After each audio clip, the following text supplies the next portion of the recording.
Welcome, wrestling fans. Welcome to Curtain Jerkin. As always, I'm your host, Jacob Grondy, reporting for the Main Event Marks YouTube channel. Also, check me out on Spotify. Check me out on Apple Music. I'm everywhere, man. Help me out. Let a friend know if you know someone that likes wrestling, because I'm out here talking about it, guys. I've been out here talking about it for years now, and we're just going to jump right into it. A man lost his ear in the wrestling ring. First things first, we just had to jump to this. WrestleMania is around the corner. AEW's had a great week. New Japan Cup is happening, but this man pretty much had his ear ripped off in a wrestling match. A match, Mance Warner, Nick Gage, Rina Yamashita versus Green Phantom, Sexy Eddie, and PCP, Crazy Effin' Manny. I never heard of that last team. I don't know any of the guys, but I mean, the Green Phantom, looked like a luchador, wrestled like an indie veteran. Sexy Eddie wore, skimpy, like leather, or not leather, but leopard print clothing. And then PCP, Crazy Effin' Manny, that was his name. Those are not two names. It's hard to say. PCP, Crazy Effin' Manny is his full name. He looked like, like an indie veteran kind of guy, was wearing like MMA shorts.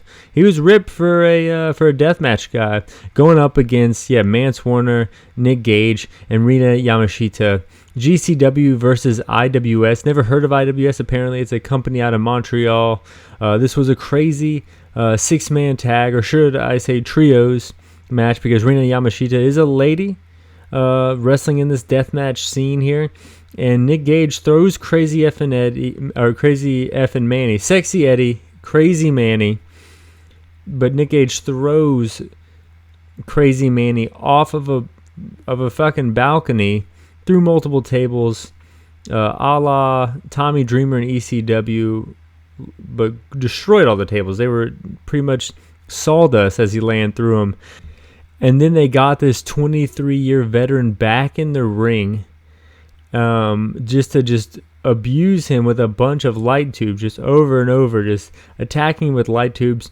One of these light tubes caught him wrong and pretty much cut the ear. You could see him like stop wrestling, selling, and just start being, actually hurt, blood covering his face and back as he literally just holds his ear to the side of his face,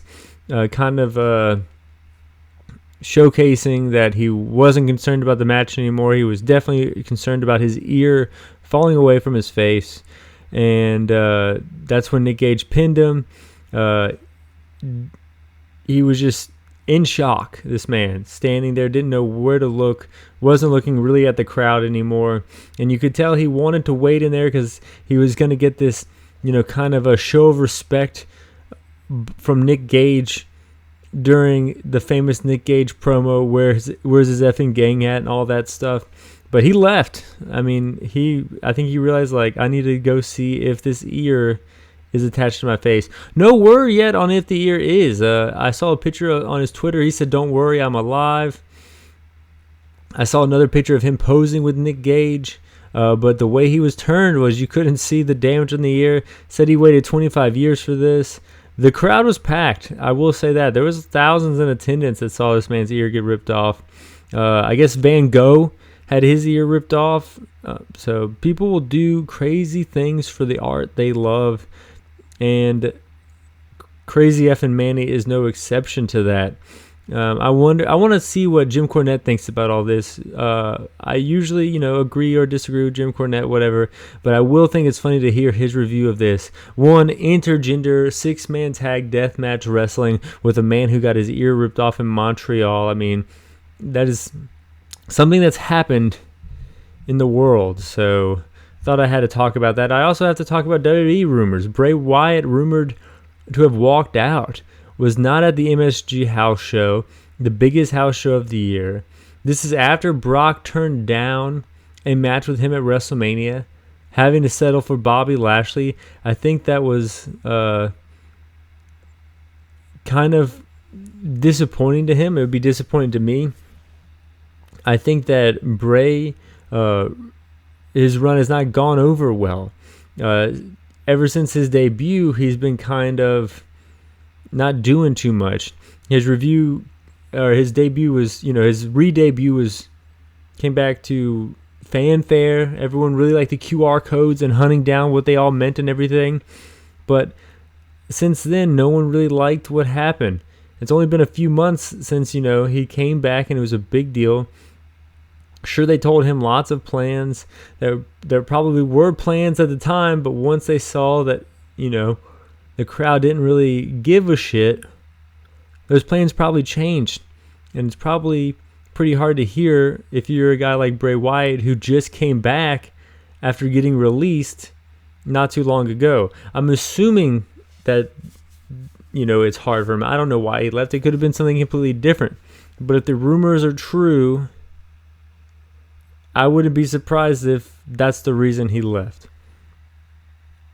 I can see him, his big match at WrestleMania being turned into like a mid-card match. And I can see him not really being too happy about that. Wouldn't it be the first time a guy walked out during, WrestleMania season? CM Punk did that.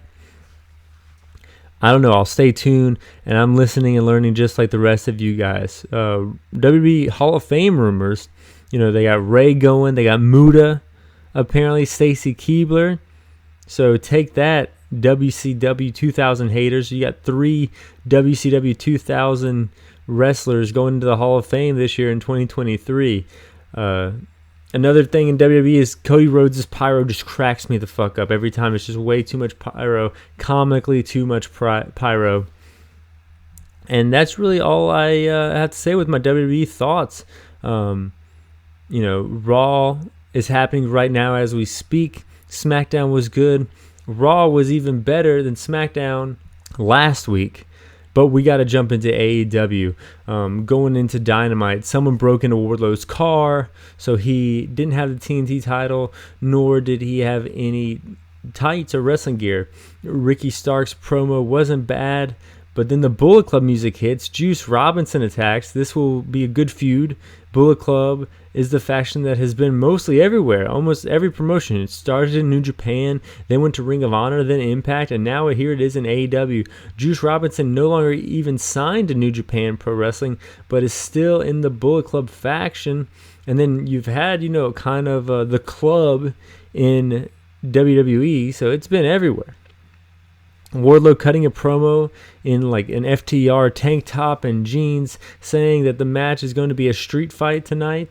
A decision that he made that ultimately bit him in the ass. Hangman Page, Black Eye promo, that was kind of cool. MJF announces he's going to have a rebar mitzvah on the March 15th edition of Dynamite. All good stuff here. FTR promo.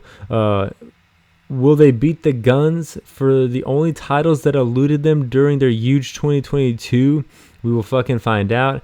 I think they need to get their win back against the Guns and the final titles in their big hunt for every title. They already won the AEW titles, which kind of takes a little bit of the steam out of it, but I do think they need to get their wins back against the Guns. They're the chicken shit heels that everyone wants to see get their comeuppance, and I think they can get their comeuppance by, like the wrestling technicians here in FTR. Jade cutting a promo pretty much saying almost every single week now that they don't know what to do with her, and I think that's going to turn her face, because if you say what the fans are thinking, usually they start to cheer, and I think fans know that AEW doesn't know what to do with her. She's like 53-0, has this title for over a year now, and you've got like 6 or 7 women all tied into this one angle of the outcast versus the homegrown talent and everything like that, leading little for Jade to sink her teeth into. Tony Khan announces Cassidy versus Jarrett. That match should be good. Danielson promo says he couldn't feel his arms and he wanted to be able to hold his kids and all this stuff. And then he says he's going home.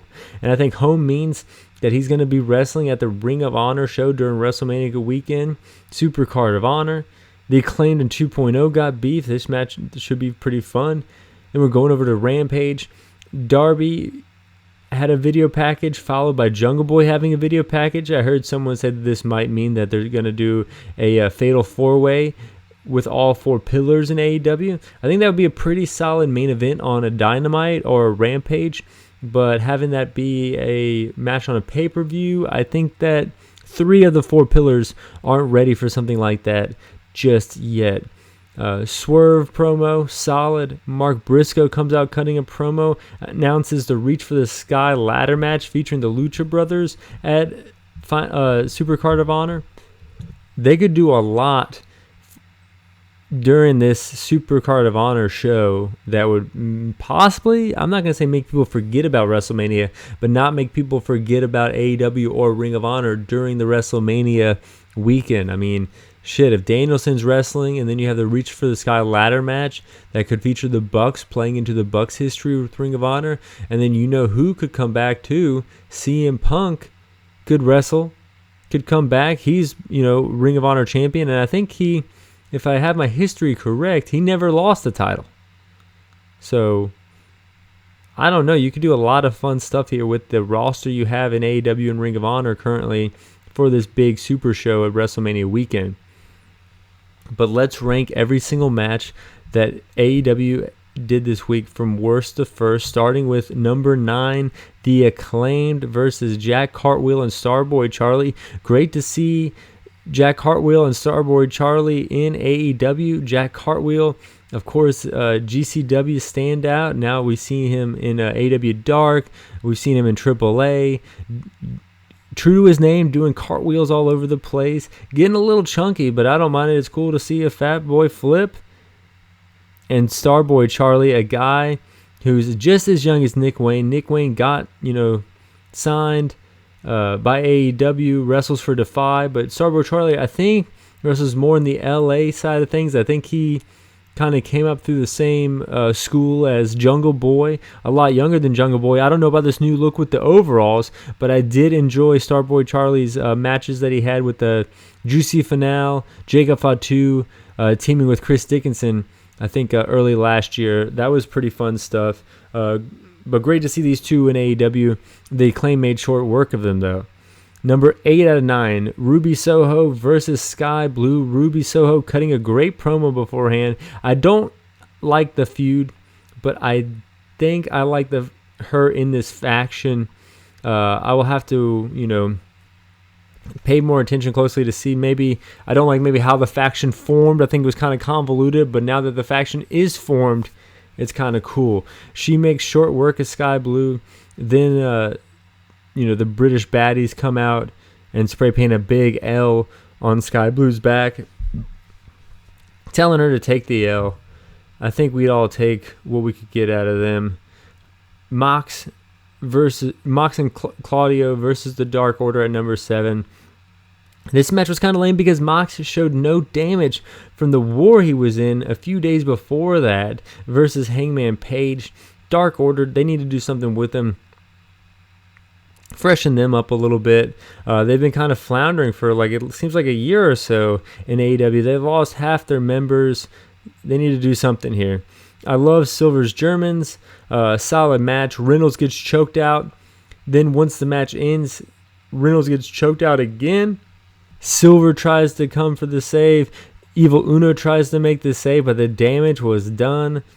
Reynolds just became Mox's bitch before our very eyes. Moving to number 6 out of 9. Nyla Rose versus Rio, AEW Classic on our hands here. Excalibur goes over the history before the match. Rio gets the win, but gets attacked by Nyla Rose after the match. And then the British baddies come out again. Fair enough. I guess they're feuding with Rio. She has been on the show, or she has been with AEW since the very first show in DC in 2019. Number 5 out of 9, Preston Vance versus Takeshita. These guys are some AEW big men, probably normal-sized guys in WWE, but big men in AEW. Takeshita comes out hot. Preston brings him down and controls the pace. Blue Thunderbomb 1-2. Preston kicks out. Lariat 1-2. Jose, the assistant, puts Preston's foot on the rope. Lariat from Preston 1-2. Takeshita kicks out. Full Nelson. Roll up, though. Takeshita steals 1, 2, 3. Number 4 out of 9, the Jericho Appreciation Society versus Top Flight and AR Fox. Cool Hand, Daddy Magic, and Jake Hager all at ringside. Fox dives on Jericho. JES cuts the ring in half. Dante in trouble. Jake Hager cheats like an asshole. And Judas Effect 1, 2, 3. The Jericho Appreciation Society get the victory. Guevara and Andrade, rarely do we see a match this close together in a rematch rather this close together in AEW, but here we are at number 3. I'm not complaining. This match was great. Springboard 450 always looks cool every time. On Action Andretti dive through a table onto Sammy. Garcia runs in and cheats like a damn SOB, and Guevara gets the victory. Number 2 out of 9, Wardlow versus Hobbs. This match was fun. They started in the back, made their way to the ring. The crowd wants a table. Wardlow gives it to him by putting Hobbs through a table by way of a swanton bomb off the top rope through the table onto the floor. Wardlow then gets power bombed off the stage because QT Marshall hits him with a chair, aligning with Powerhouse Hobbs to get him the TNT title, revealing that QT has a talking segment on AEW coming up next week. I like QT. Something about his old school style on a show with a lot of new school stuff kind of makes him stand out, cleanses the palate a little bit. I do think Hobbs needs a mouthpiece, so I like these two paired together. I think they can do a lot with these guys in AEW. Hopefully this TNT title reign gets a little more attention than like Samoa Joe's last title reign did with the very same title. But number 1 out of 9 this week, Orange Cassidy versus Jay Lethal. The best match was the first match of the week.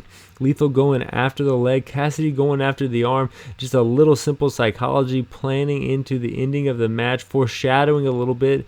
Is very rewarding to watch, and that's why I ranked it number 1 pretty much. Diving DDT, 1-2, Jay kicks out, can't lock in the figure 4, but can lock in the lethal combo, then goes for the lethal injection, but can't do it because the damage done to the arm, turns around, gets hit with the orange punch, 1, 2, 3, Orange Cassidy gets the victory, and then setting up Tony Khan's announcement later on the show, Jeff Jarrett comes out and attacks Cassidy's already beaten down leg with a freaking guitar right to the knee. So you got a wounded champion going up against a veteran here this week in AEW Dynamite. I mean, I can see them putting the title on him, man. Jeff Jarrett is a master politician in the back. He's been everywhere. I mean, he was on SummerSlam, found a way to be on SummerSlam, and then ended up popping up in AEW. A few months later, it was in Ric Flair's retirement match that same night. Master politician. For anyone who used to watch TNA back in the day, they know that he can weasel his way into any title match, and I think he's going to be holding the All-Atlantic Championship around his waist, or what do they call it, the international title now. But moving on. Leaving AEW, talking about New Japan Pro Wrestling, the New Japan Cup, accidentally watched Yoshihashi versus Kyle Fletcher from March 10th, thinking it was the second round matchup, but it wasn't. But holy hell, what a match. Honestly, one of my favorite matches all month. Moving on to the second round from March 11th, Naito versus Chase Owens, New Japan veterans, but first time they have ever had a singles match. They've had 10 matches against each other, all tag matches. Chase not only holding his own, but almost being able to hit the package pile driver on Naito. Naito kind of steals one here with a roll-up victory, 1-2-3, beating Chase Owens. Then we had Sonata versus Kenta. Sonata 3-0 against Kenta. These two had an awful match for the television title tournament last year in 2022. And this match sucked too. I like both these guys, but there's something about their styles where they both try to control the pace. They both try to bring down their opponents slowly, wear them out. That makes the whole match too slow, in my opinion. Very boring. Sonata hits his new finisher, this like variation of the DDT to get the 1-2-3, and then we had March 12th. March 12th here. Tama Tonga versus Hanare. Hanare, already took out Shingo, the former champion, and then went up against Tama Tonga. Supreme flow off the top from Tama Tonga, 1-2, no Berserker Bomb, both men down. Rampage by Hanare, 1-2, Tama Tonga kicks out Full Nelson. So the Rampage is pretty much a rock bottom, and the Full Nelson is pretty much a Steiner recliner. So Attitude Era living through Hanare's moveset here in the second round matchup. Headbutt. Goes for the Streets of Rage, but Tama Tonga turns it into a gun stun. 1, 2, 3. Tama Tonga, I think, is the never openweight champion, moves on. Kyle Fletcher versus Goto. Fletcher, I mean, stand out to me in this tournament so far. Uses the hardest part of the ring to get the upper hand. Back in the ring, Brainbuster, 1-2. Goto kicks out. Hits a driller, 1-2. Goto kicks out again. Big sunset flip off the top rope by Goto. Fletcher kicks out. Neither man can put the other one away until the Yushi-Goroshi into the GTR. Night, 1, 2, 3. Goto gets the victory. Then we go on to March 13th, today. This happened early in the morning. If you live on the East Coast of the United States like I do, I watched it late in the afternoon. I'm not going to wake up early to watch a second round tournament match. I'll wake up early for Wrestle Kingdom and things like that, but not a second round tournament match of the New Japan Cup. I'm just going to kind of wake up when I feel like it. Evil versus Cobb, United Empire versus House of Torture. This means there's going to be a lot of bullshit in this match. Dick Togo gets kidnapped at one point. Great Khan gets handcuffed to the guardrail.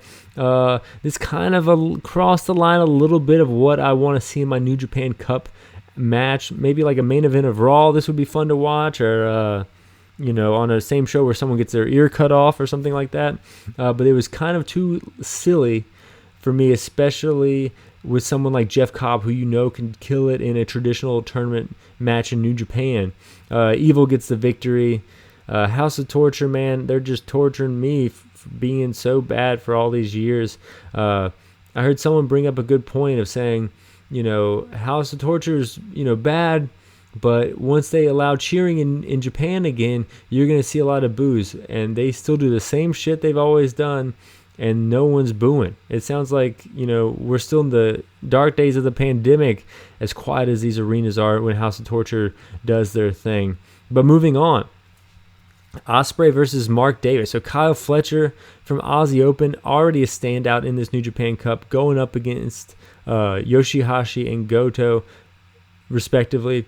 And then now Ospreay, the leader of the United Empire, goes up against the other member of Aussie Open, also in the United Empire. This match was great. Davis holding his own through the 5-minute mark, working snug. Ospreay locks in the figure 4, but quickly gets turned around by Davis.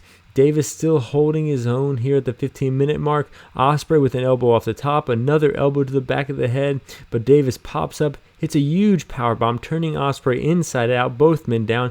Davis trying his best, but can't do it, can't compete with Will Ospreay at the end of the day, and just collapses trying to. Hidden Blade, 1, 2, 3. Will Ospreay gets the victory and moves on in the tournament. Let's look at the standings here, the bracket here, March Madness here for New Japan. Not just, in America with college basketball. We have a bracket here for wrestling in Japan, something that I'm more excited about. I'll just say that New Japan Cup excites me more than college basketball ever will. So March 15th, a few days away, we have David Finlay versus Great Khan. David Finlay, the new leader of the Bullet Club. Great Khan, dead in the water here. David Finlay is moving on. Shota Umino versus Zack Sabre Jr. This is going to be a fun one here, guys. With David Finlay, I think they're going to do David Finlay versus Shota Umino, because Shota Umino is much more of a face than Zack Sabre Jr. Zack Sabre Jr. is like kind of a tweener, so you're going to have David Finlay, the ultimate heel, going up against Shota Umino, and I think David Finlay is going to beat Shota Umino. So that's my prediction there. On March 17th, we're having Sonata versus Naito. Once again, these are two guys that like to slow the pace down. They're in the same faction, LIJ, but I think this match is going to be kind of boring, but I do see Naito getting the victory, and they would go up against Evil, who beat Jeff Cobb, and Will Ospreay. Hopefully Will Ospreay wins and we get Naito versus Ospreay, but I can see with the history that Naito and Evil had. Of course, Evil used to be in LIJ before he formed House of Torture, and they had great world title match. Not great. They had an okay something to watch during the pandemic world title feud. I think that they're going to play into that history. I hope they don't. I hope Ospreay wins and beats Evil, but I think it's going to be Naito versus Evil, and then Naito advances to the finals, and then we're going to have David Finlay advance to the finals, because I do think that David Finlay is going to beat Shota Umino and then also beat Tama Tonga to reach the finals. And then I think the winner of the New Japan Cup will be David Finlay going up against Okada in I think whatever they call it. I think it's Wrestling Dantaku or something like that, where the New Japan Cup champion goes on to wrestle Okada. Every time I think about the New Japan Cup, I think about Zack Sabre Jr. when he won twice. I think about when Shibata won once and had that great match with Okada. I know, it's sad that what happened after that match with Okada from Shibata's perspective and fans of Shibata's perspective, but I was just getting into New Japan during that time, and that match just sold me, made me a fan for life, despite the tragedy. This is going to be a fun tournament to watch. This weekend, though, I have, other things to do other than watch pro wrestling. I'm going to be running a marathon. I'm competing in the Tobacco Road Marathon in Cary, North Carolina, and then afterwards I'm getting an Airbnb in Saxapaw, North Carolina, and I'm going to hang out there because on March 20th, believe it or not, I'm going to be watching Newfound Glory, a band I've liked for many years, playing up there. So I got some fun things planned, getting away from work for a little bit, running a marathon, testing my limits, and then having a good time afterwards at the concert. Let me know what you guys are doing to have a little fun other than wrestling and other than work. How do you guys spend your days? Let me know in the comments below. Until then, guys, fly high. I'm out.